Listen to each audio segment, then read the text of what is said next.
Hey there, and welcome to Crazy Pepper, the channel where drama sizzles and revenge burns hotter than ever.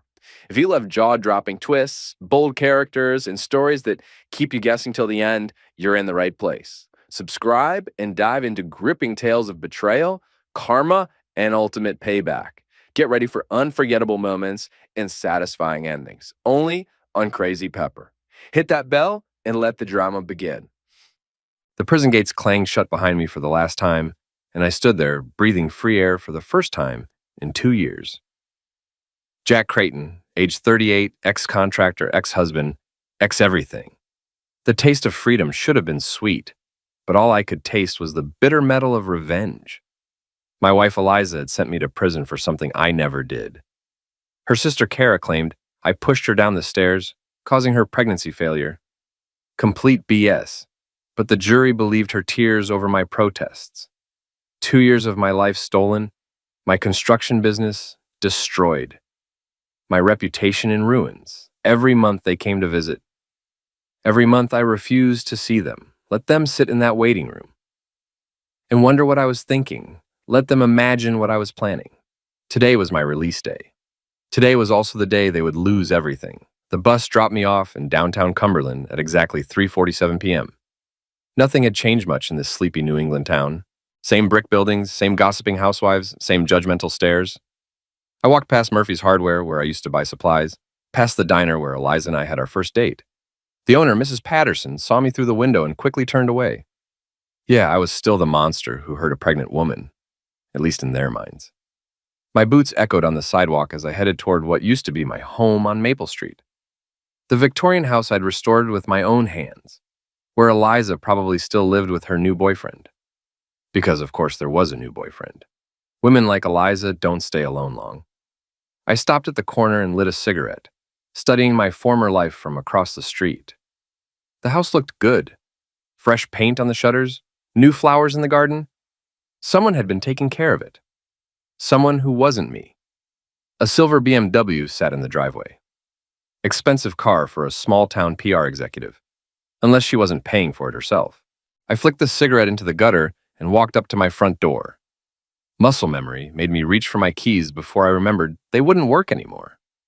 I pressed the doorbell instead. Footsteps approached. The door opened and there she was. Eliza looked exactly the same. Blonde hair perfectly styled, makeup flawless, even at 4 in the afternoon. Wearing a silk blouse that probably cost more than most people made in a week. Her blue eyes went wide when she saw me. Jack? She gripped the doorframe. You're out. Servant as always. I smiled, but it wasn't friendly. Miss me? What do you want? To come home. This is still my house, isn't it? I don't remember signing any papers. Her face flushed. You can't just show up here. I have a restraining order. No, you don't. I checked. You never filed one. Probably because your lawyer told you it might raise uncomfortable questions about why you'd need protection from someone who was already in prison. She tried to close the door. I put my hand against it, not pushing, just preventing it from shutting. We need to talk, Eliza. There's nothing to say. You made your choices. Did I? Because I seem to remember being railroaded into prison for something I didn't do. A jury disagreed. A jury heard lies. Your sister's lies. Your lies. Her mouth tightened. Kara would never lie about something like that. Kara would lie about the weather if it got her attention. We both know that. A man's voice called from inside the house. Eliza, everything okay? I raised an eyebrow. Company. It's none of your business. In my house? I think it is. The voice got closer. Eliza? A tall man appeared behind her. Mid-40s, expensive suit, perfectly groomed. The kind of guy who'd never done a day of manual labor in his life. His eyes went cold when he saw me. You must be Grant, I said. Grant Rollins, right? The real estate developer. I heard about you in prison. Funny how news travels. Grant stepped protectively in front of Eliza. You need to leave. Now. Or what? You'll call the cops? Go ahead. I'm not breaking any laws by standing on a public sidewalk. This is male treatment. This is a conversation. Though I'm curious how you knew who I was without introductions, almost like you've been expecting me. Eliza and Grant exchanged a look. Quick, but I caught it. Interesting, I said. Very interesting. I backed away from the door, hands raised in mock surrender. Don't worry, I'm not here to cause trouble. Yet. I just wanted to see how the happy couple was doing. We're not, Eliza started. Sure you're not. That's why Grant's wearing slippers and you've got his cologne all over you. Very platonic. Grant's face reddened. Get the hell out of here. I'm going. But I'll be around, neighbors. This is a small town. We'll be seeing a lot of each other. I turned and walked away, feeling their eyes burning into my back. Phase 1 complete. Let them sweat. I headed downtown to the Rusted Tap, the only bar in Cumberland that would serve someone with my reputation. The owner, Benny Morrison, had been my friend since high school. If anyone would give me straight answers, it was him. The bar was exactly as I remembered. Dark wood, neon beer signs, the smell of fried food and spilled booze. Benny stood behind the bar, polishing glasses. He looked up when I walked in, and his weathered face broke into a grin. Well, I'll be damned. Jack Creighton back from the dead. Close enough. I slid onto a bar stool. Beer? Coming up. He pulled a draft and set it in front of me. How you holding up? Better than expected. You hear anything interesting while I was away? Benny glanced around the nearly empty bar, then leaned closer. Depends what you want to know. Everything. Start with my wife and work your way down. Eliza's been busy, expanded her PR business, moved into that fancy office downtown, driving expensive cars, wearing expensive clothes. Word is she's got a sugar daddy. Grant Rollins. You know about him? Just met him. Charming fellow. How long has that been going on? Benny scratched his beard. Officially? About 6 months. Unofficially? Well, Grant's been seen around town a lot longer than that. Before my trial? Way before. I took a long drink of beer. What about Kara? Your sister-in-law? She moved to Boston right after the trial. Haven't seen her since. Convenient. Jack? Benny's voice got serious. I don't know what you're planning, but be careful. Rollins has connections, money, influence.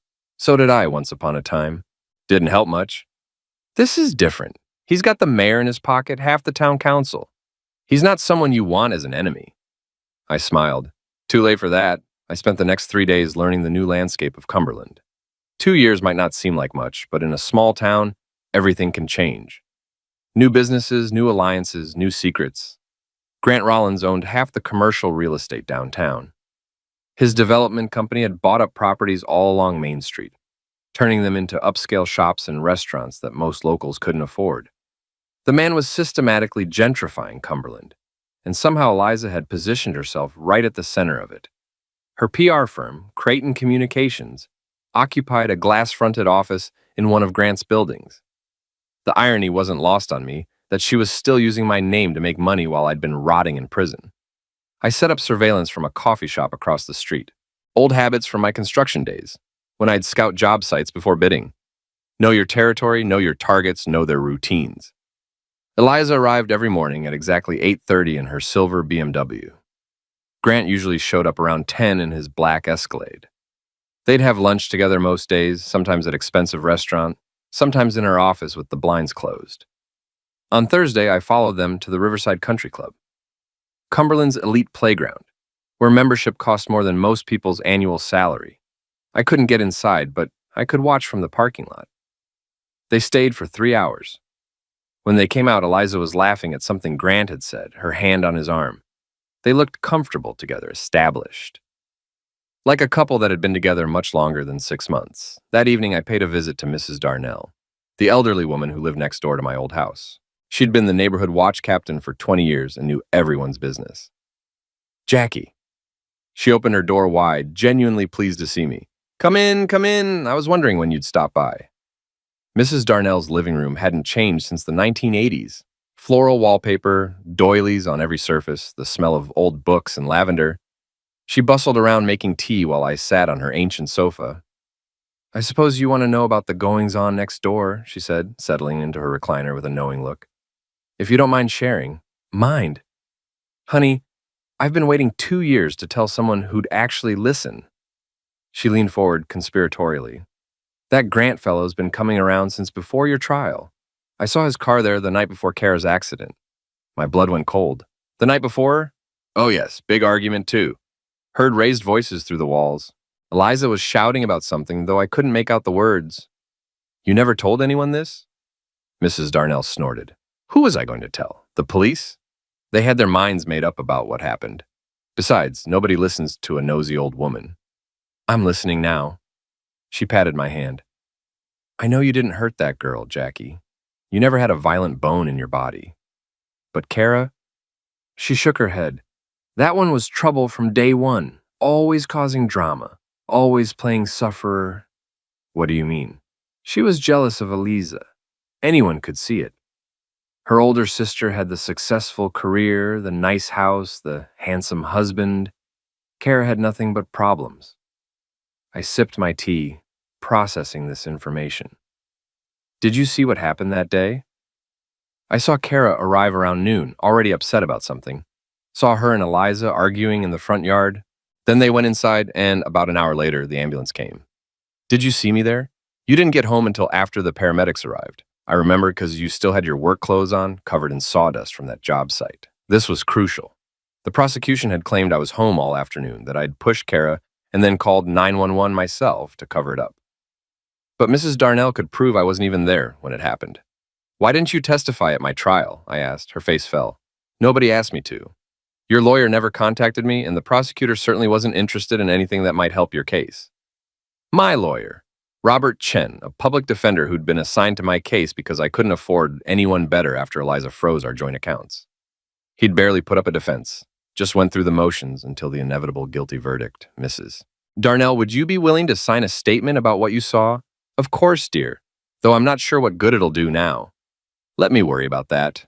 I left her house with a signed affidavit and a burning rage in my chest. Not only had I been framed, but the evidence to prove my innocence had been sitting right next door the whole time. Friday morning, I was back at my surveillance post when something interesting happened. A woman I didn't recognize showed up at Eliza's office. Mid-30s, expensive clothes, nervous energy. She and Eliza had what looked like a heated discussion in the conference room. When the woman left, she was crying. I followed her to a parking garage downtown where she sat in her car for 10 minutes, talking on her phone. When she finally drove away, I got her license plate number. Back at the library, I used their computer to run the plate through a public records search. The car was registered to Sarah Mitchell, wife of Cumberland's city planning commissioner. Interesting. That afternoon, I positioned myself outside the planning office and waited. Sure enough, Sarah Mitchell showed up around 5, just as her husband was leaving work. They had a brief, tense conversation in the parking lot before driving away in separate cars. Trouble in paradise. I spent the weekend piecing together the connections. Grant Rollins needed planning approval for his development projects. Commissioner Mitchell controlled those approvals. Sarah Mitchell was having some kind of problem that required Eliza's PR services.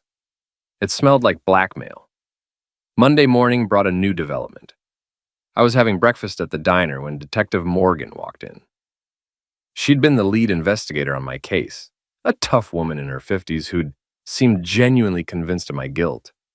She spotted me immediately and walked over to my booth. Jack Creighton, heard you were back in town. News travels fast. Mind if I sit? I gestured to the empty seat across from me. She slid in, studying my face with cop eyes. How are you adjusting to life on the outside?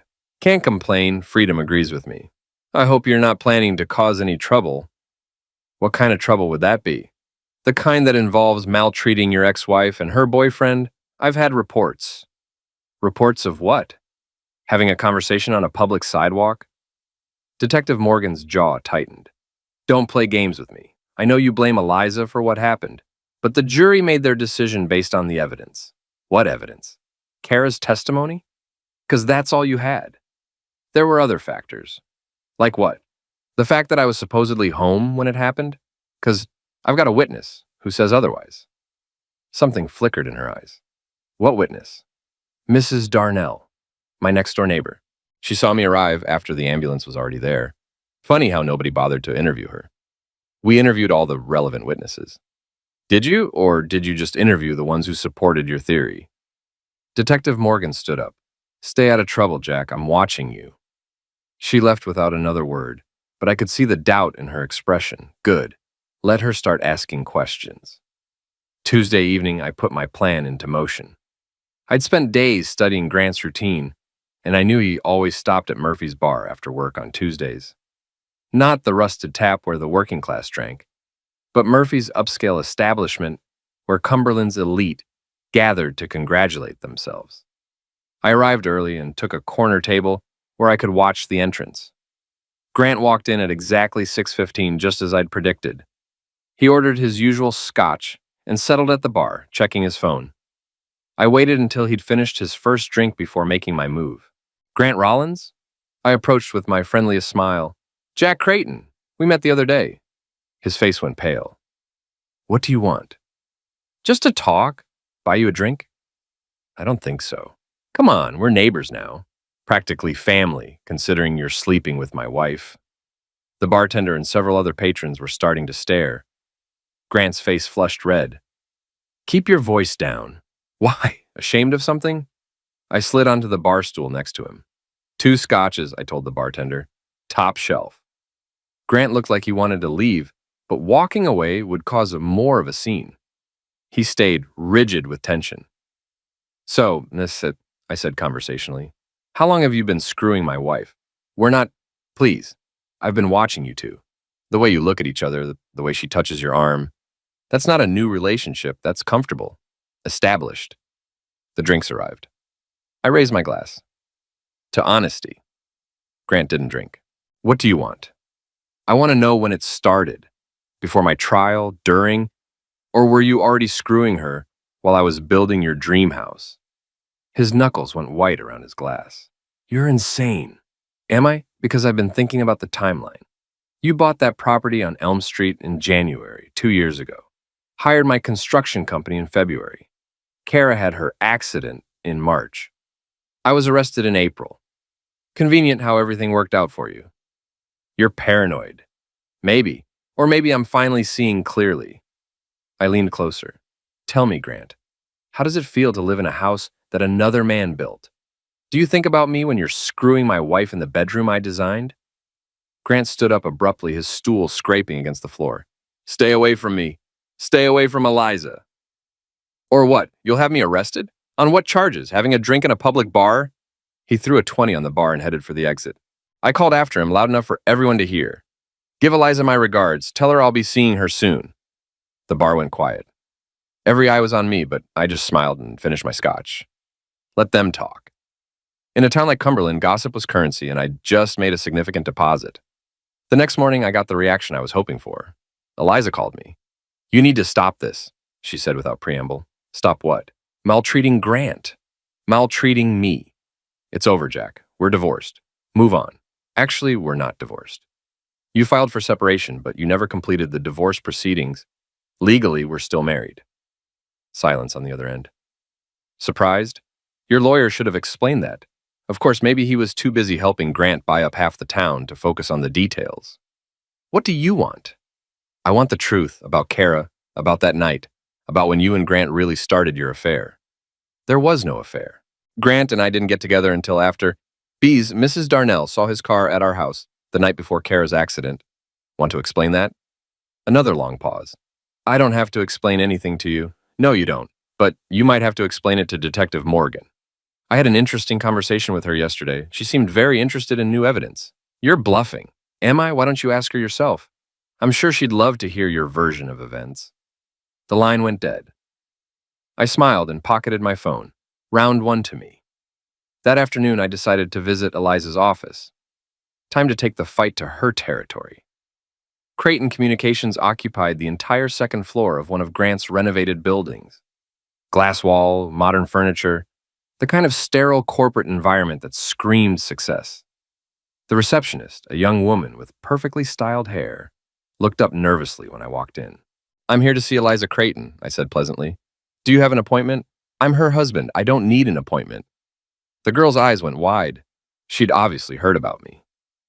Let me check if she's available. She picked up her phone and whispered urgently into it. Through the glass walls, I could see Eliza in her office, gesturing angrily as she talked. I'm sorry, the receptionist said. She's in a meeting.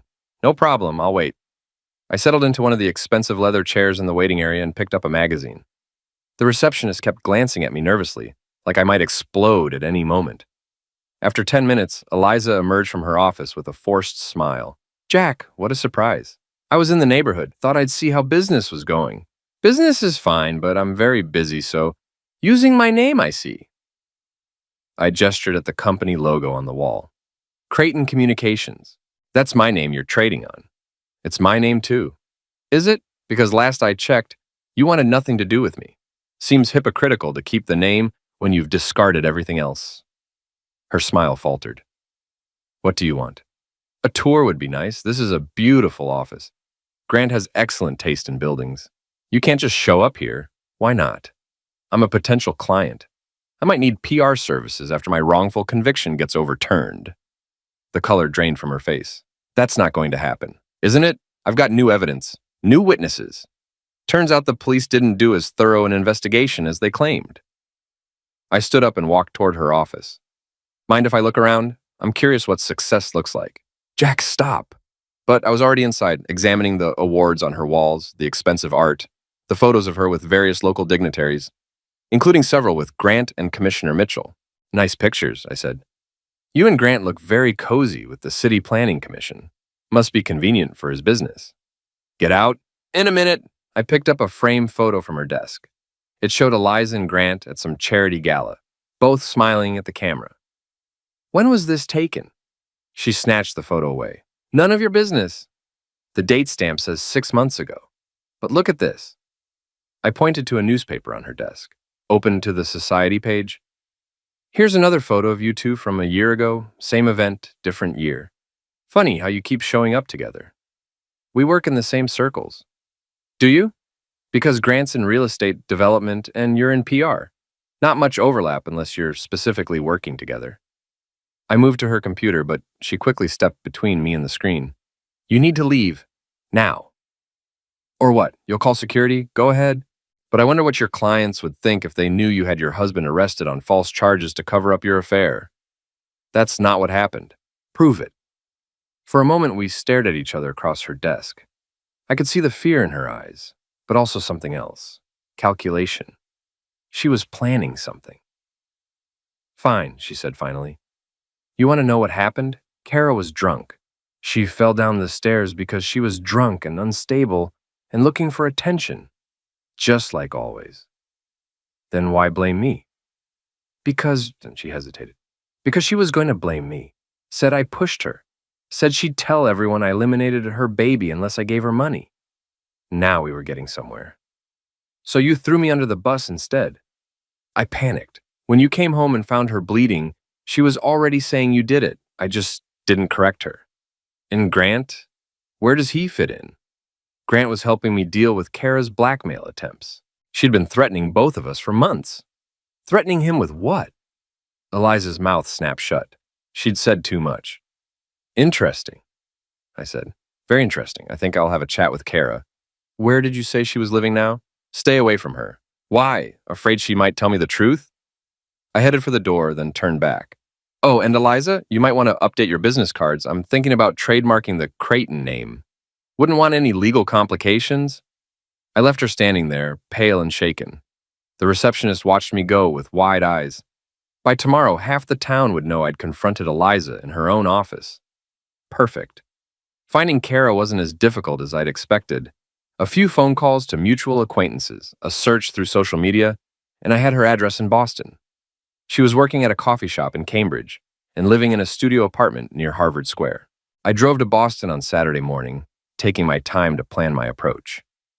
Kara had always been the weak link in Eliza's family. Emotional, impulsive, desperate for attention. If anyone would crack under pressure, it would be her. The coffee shop was one of those trendy places that charged $5 for a cup of coffee and attracted college students with trust funds. I spotted Kara immediately behind the counter, her dark hair pulled back in a ponytail, wearing a green apron over jeans and a t-shirt. She looked older than her 26 years, thinner. There were dark circles under her eyes, and her hands shook slightly as she worked the espresso machine.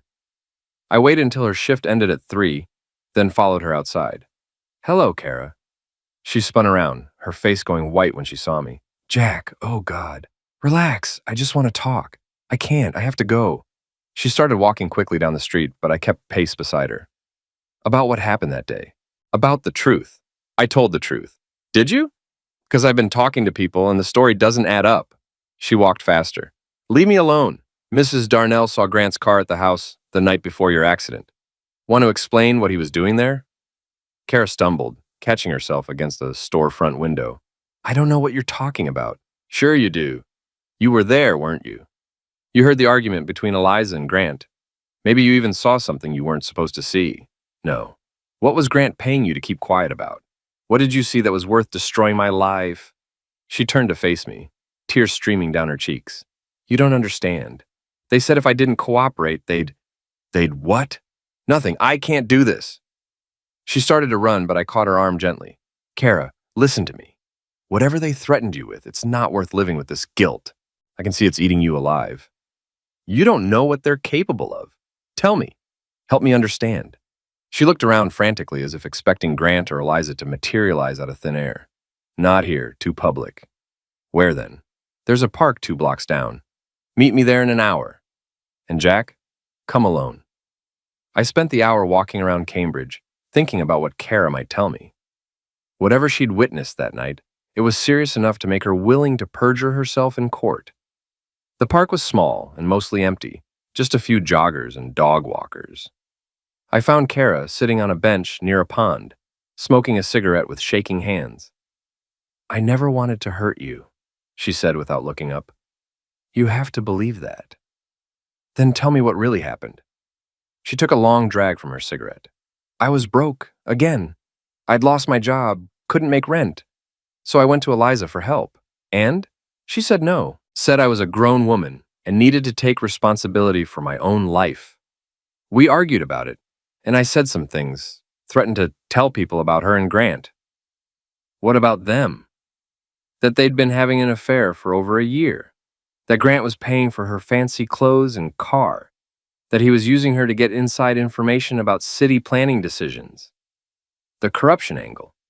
I'd suspected it, but hearing it confirmed still made my blood boil. So what happened that day? I went back to try again. I was desperate.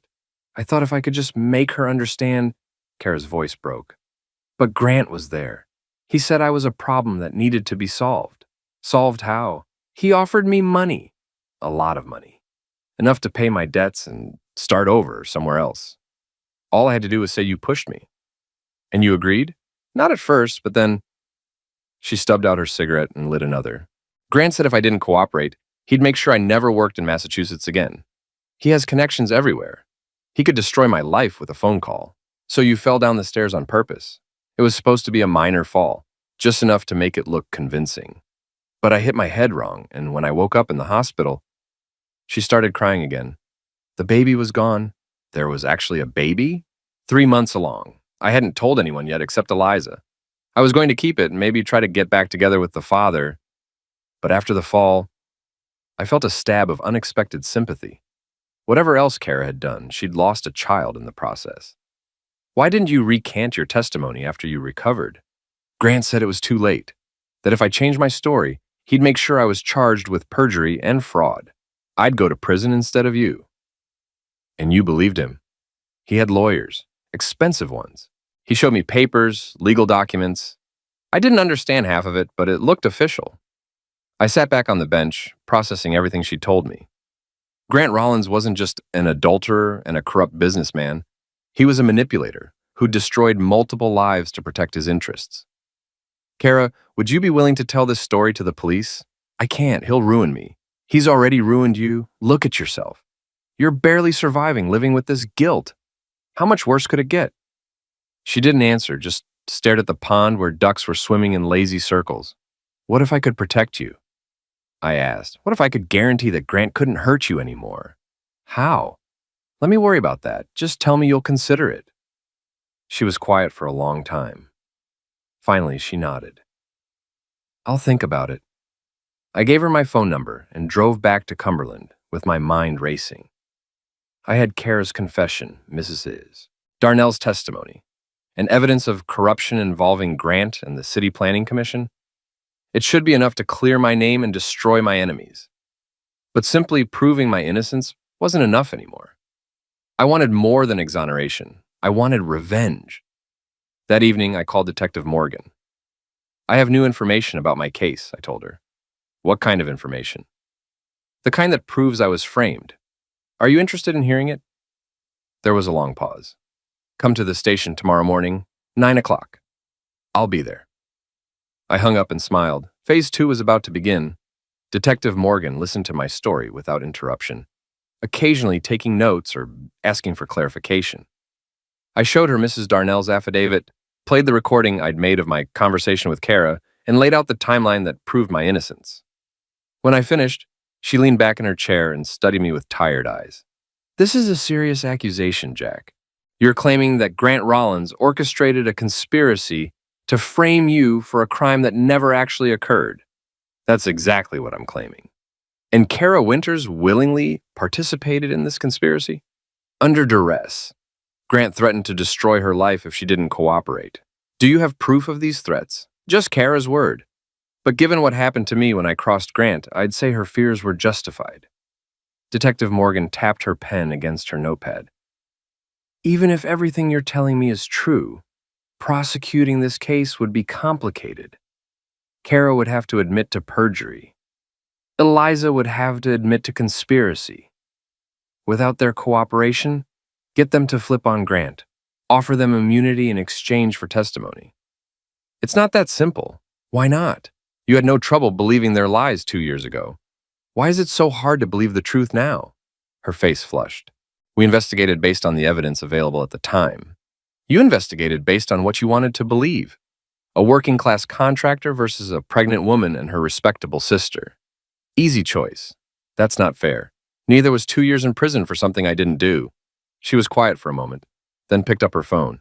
Let me make some calls, see what I can do. I left the police station feeling cautiously optimistic. Morgan seemed genuinely interested in reopening the case, which was more than I'd expected.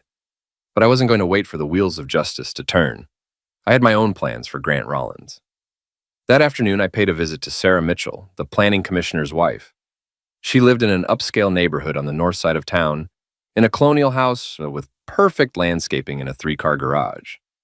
I rang the doorbell and waited. When she answered, I could see the recognition in her eyes. She knew who I was. Mrs. Mitchell, I'm Jack Creighton. I think we need to talk. I don't know what you want, but I want to talk about your husband's relationship with Grant Rollins and about what Eliza Creighton has been holding over your head. Her face went pale. I don't know what you're talking about. Sure you do. I saw you at Eliza's office last week. You were crying when you left. That doesn't happen during normal business meetings. She glanced nervously up and down the street, then stepped aside. Come in, quickly. Her living room was magazine perfect, all neutral colors and expensive furniture. She offered me coffee, which I declined, then sat across from me with her hands folded tightly in her lap. What do you want? She asked. The truth about what Grant and Eliza have been doing, about how they've been using your husband's position to manipulate planning decisions. I can't talk about that. Why not? What are they threatening you with? Tears welled up in her eyes. My son. They have photos of my son. What kind of photos? He's been struggling with obsession, white powder. Last year he was arrested for possession, but the charges were dropped. Grant made them disappear. In exchange for what? My husband's cooperation on certain development projects. Grant needed zoning variances, permit approvals, things that would normally take months or be denied outright. And Eliza's role? She handles the public relations seat, makes sure or any opposition to Grant's projects gets discredited or silenced. I leaned forward. Sarah, these people destroyed my life to protect their scheme. They sent me to prison for 2 years. Don't you think it's time someone stood up to them? You don't understand. If this comes out, my husband will go to prison. Our family will be ruined. Your family's already being held hostage. How long do you think Grant will let this continue? How many more favors will he demand? She was crying openly now. What choice do I have? Help me bring them down. Testify about what you know. The prosecutor will probably offer you immunity in exchange for cooperation. And if they don't, then at least you'll have your dignity back, and your son will see that his mother was brave enough to do the right thing. I left her my phone number and told her to think about it. Another potential ally. Another crack in Grant's armor. That evening, I decided it was time for a more direct approach. I drove to Grant's house, a sprawling modern mansion on the outskirts of town. The kind of place that screamed new money and poor taste. I parked across the street and waited. Grant's Escalade was in the driveway along with Eliza's BMW. They were having a cozy evening at home while I sat in the cold, planning their destruction. Around 9 o'clock, I saw movement in the front yard. Grant was taking out the trash, wearing jeans and a polo shirt. Perfect. I got out of my car and walked across the street. He saw me coming and froze. Evening, Grant. Nice night for a walk.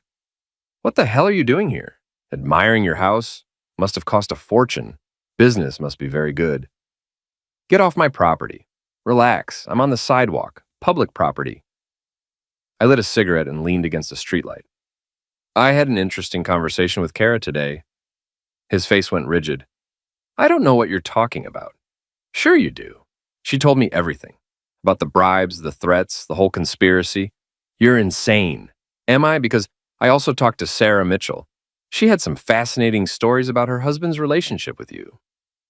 Grant dropped the trash bag and stepped closer. Listen to me very carefully. You're playing a dangerous game. There are people in this town who won't tolerate your interference. Is that a threat? It's a warning. Back off or you'll regret it. I smiled and flicked my cigarette into his perfectly manicured lawn. I spent 2 years in prison because of you. You think I'm afraid of some small-town corruption? You should be. Why? What are you going to do? Frame me for another crime? Good luck with that. Detective Morgan is already reopening my case. For the first time, I saw real fear in his eyes. She can't prove anything. Can't she? I've got witnesses, recordings, documentation. Your whole house of cards is about to come tumbling down. The front door opened, and Eliza appeared, wearing a silk robe. Grant, what's going on? Just having a friendly chat with your boyfriend, I called out. Catching up on old times. She hurried down the driveway. Jack, you need to leave. Do I? This is a public street. I have every right to be here. You're stalking us. I'm exercising my constitutional right to freedom of movement. There's a difference. Grant put his arm around Eliza protectively. We're calling the police. Go ahead. I'd love to explain to them what I've learned about your business practices. They exchanged a worried look, empty threat. If they called the police, they'd have to answer uncomfortable questions about why I was targeting them. This isn't over, Grant said. No, it's not. It's just beginning. I walked back to my car, feeling their eyes on me the whole way. Let them spend the night wondering what I'd do next. Fear was a powerful weapon, and I was just getting started. The next morning, I woke up to find my truck's tires slashed. All 4 of them, cut clean through with a knife. A note was tucked under the windshield wiper. Last warning. I called Benny, who came over with his tow truck to help me get new tires. While we waited for the tire shop to open, he looked around my small apartment with concern. Jack, maybe you should back off. These people are playing for keeps. So am I. Slashing tires is just the beginning. Next time it might be your windows, or worse. Let them escalate. Every move they make just proves how desperate they are. But privately, I was concerned. Grant was feeling cornered, which made him dangerous. I needed to move faster before he did something truly stupid. I called Detective Morgan. Grant Rollins vandalized my truck last night. Can you prove it? Who else would it be? That's not proof, Jack. That's speculation. Fine. But when this escalates, remember that I warned you. Are you threatening to retaliate? I'm telling you that Grant won't stop with tire slashing. He's got too much to lose. I hung up, frustrated. The police wouldn't help until someone got hurt, and by then it might be too late. That afternoon, I got a call from Kara. She was crying and barely coherent. They found me, she sobbed. Grant's people. They came to my apartment. Are you hurt? No. But they said next time I might not be so lucky. Jack, I'm scared. Where are you now? Work. But I don't think I'm safe anywhere. Listen to me. Pack a bag and get out of Boston. Go somewhere. Grant can't find you. I don't have anywhere to go. Come back to Cumberland. Stay with Mrs. Darnell. Grant won't try anything with witnesses around. Are you sure? I'm sure. And Kara, it's time to tell the truth, all of it. She agreed to drive back that evening. I called Mrs. Darnell, who was happy to provide sanctuary for that poor girl. Around 6 o'clock, I positioned myself on the highway outside town, watching for Kara's car. She'd described it as a beat-up Honda Civic with Massachusetts plates. I saw her coming from a mile away, driving fast and checking her mirrors constantly. But she wasn't alone. A black SUV was following about a quarter mile behind, matching her speed. Grant's people. I pulled out behind the SUV and called Kara. Don't go to Mrs. Darnell's house. You're being followed. What do I do? Take the next exit. Head for downtown. I'll handle your tail. The SUV had tinted windows, so I couldn't see who was driving. But when Kara took the exit, it followed. So did I. What happened next was like something out of an action movie, but messier and more terrifying than Hollywood would ever show. Kara was driving erratically, panicked and unfamiliar with Cumberland's streets. She took a hard right onto Main Street, tires squealing. The SUV followed, and I stayed close behind.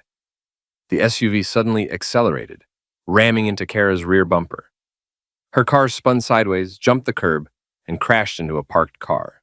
I floored my truck and rammed the SUV from behind, sending it careening into a storefront. Glass exploded everywhere as it smashed through Murphy's bar's front window. I jumped out and ran to Kara's car. She was conscious, but bleeding from a cut on her forehead. Can you move? I think so. I helped her out of the wrecked Honda just as the SUV's driver emerged from the wreckage. It was Tyler Nash, one of Grant's associates. He had a tool. Nobody move, he shouted, pointing the weapon at us. But Tyler was hurt, bleeding from multiple cuts, and his hand was shaking. I dove behind a parked car, pulling Kara with me. This is insane, she screamed. He's going to eliminate us. Stay down. Tyler fired twice, bullets sparking off concrete. People were screaming, running for cover. Someone was calling 911. I spotted a loose brick from the damaged storefront. When Tyler moved to get a better angle on us, I threw it as hard as I could. It caught him in the shoulder, spinning him around. The tool went flying. I tackled him before he could recover, and we went down hard on the broken glass. Tyler was bigger than me, but I was angrier. I pinned him down and started asking questions. Who sent you? Grant? Go to hell. I pressed his face into the glass. Wrong answer. Okay. Grant said to scare her, make sure she didn't talk. By eliminating her? I wasn't supposed to go this far. She panicked, started driving crazy. I just wanted to stop her car. Police sirens were getting closer. I had maybe 30 seconds before they arrived. Tell me about the corruption, the bribes, everything. I don't know anything about that. I ground his face harder into the glass. Try again. Grant pays off half the city council, planning commission, building inspectors, even some cops. He's got dirt on everyone. What kind of dirt? Photos, recordings, financial records. He keeps it all in a safe at his office.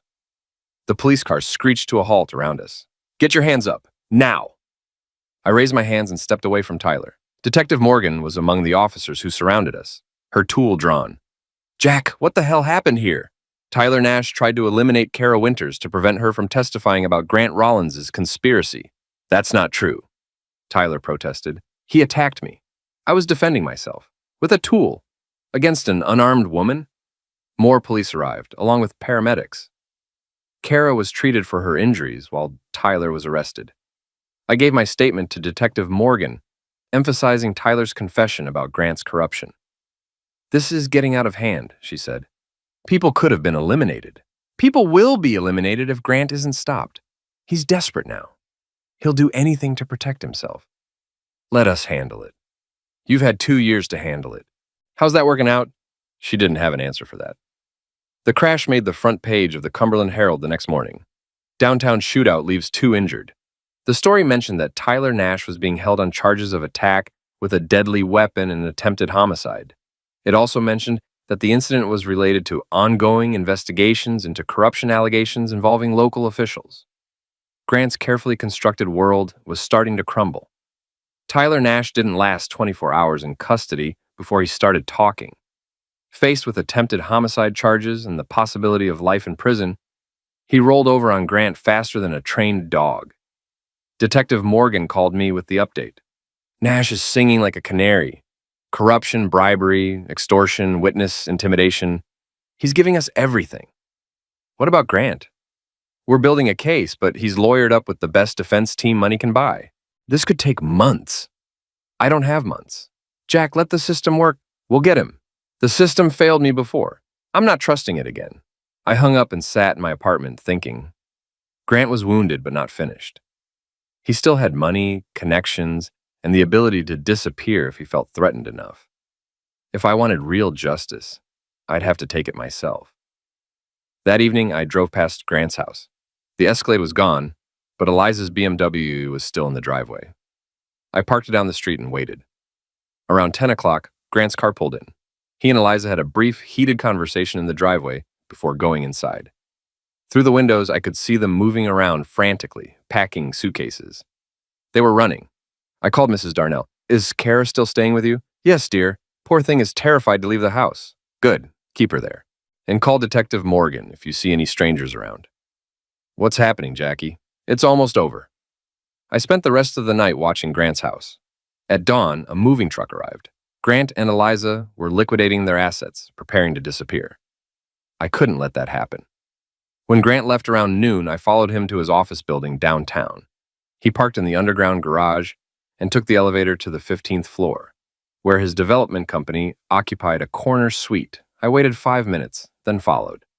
The elevator opened onto a reception area with floor-to-ceiling windows overlooking Cumberland. Grant's secretary, a middle-aged woman with nervous eyes, looked up when I walked in. "I'm here to see Grant Rollins." I said, "Do you have an appointment?" "He's expecting me."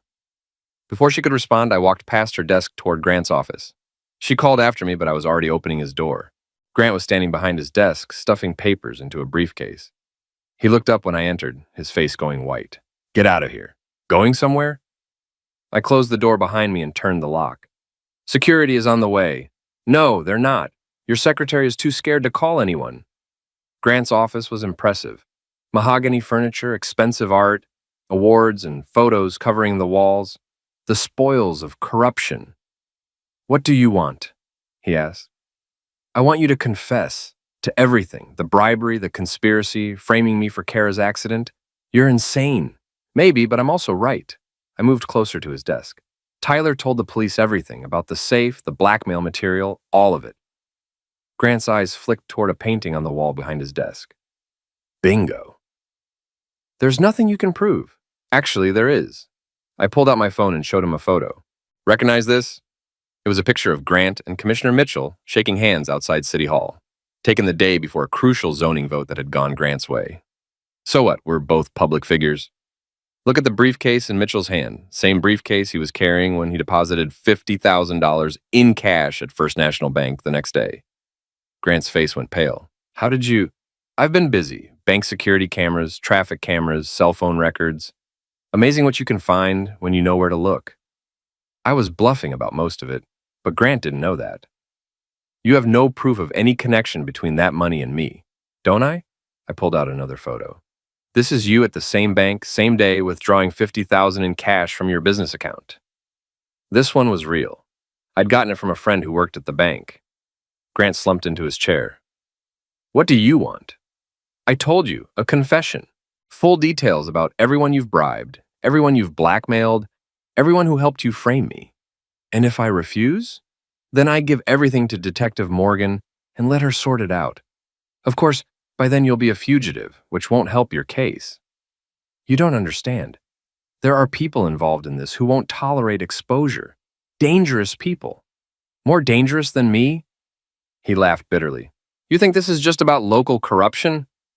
Grant Rollins Development is connected to organizations that make your prison friends look like choir boys. Then you better start talking fast." For the next hour, Grant told me everything. The web of corruption was bigger than I'd imagined, involving state politicians, federal contracts, and money laundering operations that stretched from Cumberland to Boston to New York. Grant had started small, bribing local officials for zoning variances, but success had attracted attention from bigger players who wanted Shia to use his legitimate business as a front for illegal activities. "I couldn't say no," he said. "These people don't accept refusal. So you destroyed my life to protect yourself from criminals. I never meant for it to go that far. Kara was supposed to take the money and disappear. When she got hurt for real, everything spiraled out of control. And Eliza, she was in it from the beginning. The affair, the business partnership, all of it. She's not the innocent sufferer you think she is." I recorded everything on my phone, making sure to get clear admissions of guilt. When Grant finished, I had enough evidence to destroy him and everyone connected to him. "Now what?" he asked. Now you're going to transfer ownership of every property you own to a sufferer's compensation fund. You're going to liquidate all your assets and distribute the money to everyone you've hurt. That's impossible. Then you're going to prison for the rest of your life. Grant stared at me for a long moment, then opened his laptop. Fine, but you're making a mistake. When my partners find out what you've done, they'll come after you. Let them come. I've got nothing left to lose. It took 2 hours to complete the transfers. Grant signed over deeds, emptied bank accounts, and liquidated investments worth millions of dollars. By the time we finished, he was financially ruined. There, he said. Are you satisfied? Almost. I walked over to the painting behind his desk and pulled it aside, revealing a wall safe. Open it. I don't know the combination. I picked up a letter opener from his desk and held it to his throat. Try harder. With shaking hands, Grant entered the combination. The safe swung open, revealing stacks of cash, hard drives, and manila envelopes full of photographs and documents. Blackmail material? Insurance policies. I stuffed everything into a garbage bag. Not anymore. Grant watched helplessly as I destroyed his leverage over half of Cumberland's power structure. You're finished, I told him. Financially, politically, socially, you have nothing left. What about Eliza? What about her? She's waiting for me. We're supposed to leave together. I smiled. I don't think that's going to work out. I left Grant's office with the bag of evidence and drove straight to the police station. Detective Morgan was waiting for me, along with 2 FBI agents who'd driven up from Boston. We heard you had some interesting information for us, one of the agents said. I dumped the contents of the bag on the conference table. Grant Rollins's insurance collection, photos, recordings, financial records, everything you need to prosecute half the corrupt officials in Massachusetts. The agent's eyes went wide as they examined the evidence. Photos of politicians accepting briefcases full of cash, recordings of conversations about rigged contracts, bank records showing suspicious transfers. How did you get this? Detective Morgan asked. Grant gave it to me, voluntarily. Why would he do that? Because I convinced him it was in his best interest. I handed over my phone with the recording of Grant's confession. He's also admitted to conspiracy, bribery, money laundering, and framing me for a crime I didn't commit. The FBI agents exchanged looks. Mr. Creighton, we need to ask you some questions about how you obtained this evidence. Later. Right now, you need to arrest Grant before he disappears. He's planning to flee the country tonight. How do you know that? Because I've been watching him. He and my wife are liquidating their assets and preparing to run. Detective Morgan was already on her radio, dispatching units to Grant's house and office. What about Eliza? She's at Grant's house waiting for him, but he's not coming. Why not? I smiled. Because I convinced him that she was the one who gave me the evidence, that she was planning to testify against him to save herself. Is that true? Does it matter? By the time they figure out the truth, it'll be too late. The FBI agents spent the next 4 hours questioning me about Grant's operation. I told them everything I knew, holding back only the details of how I'd obtained the confession. When they finished, Detective Morgan walked me out to the parking lot. You know this doesn't make you a hero, right? She said. You broke several laws getting this evidence. I got results. That's more than the system managed in 2 years. The system works slowly, but it works. Tell that to all the people Grant destroyed while you were working slowly. She didn't have an answer for that. I drove home as the sun was setting, feeling emotionally drained but satisfied. Grant was finished, his criminal empire dismantled, and his co-conspirators exposed. Justice had finally been served. But I wasn't done yet. Eliza was still out there, still free, still using my name and living off the proceeds of corruption. That needed to be corrected. I found her at Grant's house, pacing frantically in the living room. Through the window, I could see suitcases stacked by the door, ready for a quick escape. I rang the doorbell and waited. When she opened the door, her face went through a range of emotions. Surprise, fear, anger, and finally resignation. Where's Grant? She asked. In custody, along with Tyler and half the city council. What did you do? I told the truth. Something you should try sometime. She stepped aside and let me in. The house was in chaos, with boxes and suitcases everywhere. Going somewhere? I asked. I was, before you ruined everything. I ruined everything? You sent me to prison for 2 years. You don't understand. Grant said if I didn't cooperate, He'd destroy both of us. He had photos, recordings. He could have ruined my business, my reputation. So you chose to ruin my life instead. I thought it would just be a few months, that you'd get probation or community service. You never expected me to actually go to prison for something I didn't do? She started crying. I'm sorry. I know that doesn't mean anything now, but I am sorry. Sorry isn't enough. I walked around the living room looking at the expensive furniture, the designer clothes scattered around, the jewelry boxes full of diamonds and gold. Nice lifestyle. Must have cost a fortune. Grant paid for most of it. With dirty money, money stolen from taxpayers, extorted from honest businessmen, skimmed from public contracts. I didn't know about that part.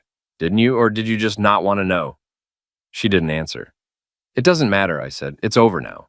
Grant's broke, his assets frozen, his operation shut down, and you're going to prison as a co-conspirator. What are you talking about?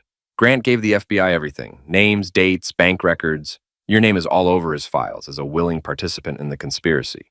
This was partially true. Grant's records did mention Eliza, though not as extensively as I was implying. But I can help you, I continued. I can testify that you were coerced, that Grant threatened you. It might reduce your sentence. What do you want in exchange? Everything, the house, the business, the bank accounts, all of it gets transferred to me. That's not fair. Fair? You want to talk about fair? I lost 2 years of my life, my business, my reputation. You lost nothing. I lost you. No, you threw me away. There's a difference. For the next hour, we went through the paperwork. Eliza signed over the house, the business, and every asset she could legally transfer. When we finished, she was left with nothing but the clothes on her back and a criminal record. What happens now? She asked. Now you face the consequences of your choices, just like I had to. Where will I go? That's not my problem anymore. I left her sitting in the empty house, surrounded by the ruins of her privileged life. As I drove away, I felt a sense of completion that I hadn't experienced in years. The next morning, the Cumberland Herald ran a special edition with the headline, Corruption Scandal Rocks City. The story detailed Grant's arrest, the FBI investigation, and the dozens of officials who were being questioned in connection with the bribery scheme. My name was mentioned as the whistleblower who had provided crucial evidence to authorities. For the first time in 2 years, I was portrayed as the hero instead of the villain. Benny called me that afternoon. Saw the paper, hell of a thing. It's not over yet. What do you mean? Grant's partners, the ones he mentioned, they're not going to be happy about this. You worried? No. Let them come. I've got nothing left to lose and everything to gain. That evening, I sat in my old house, my house again, and opened a bottle of expensive scotch that Grant had left behind. As I drank, I thought about the journey that had brought me here. 2 years ago, I'd been an innocent man destroyed by corruption and betrayal. Tonight, I was something different. Harder, more dangerous, less innocent.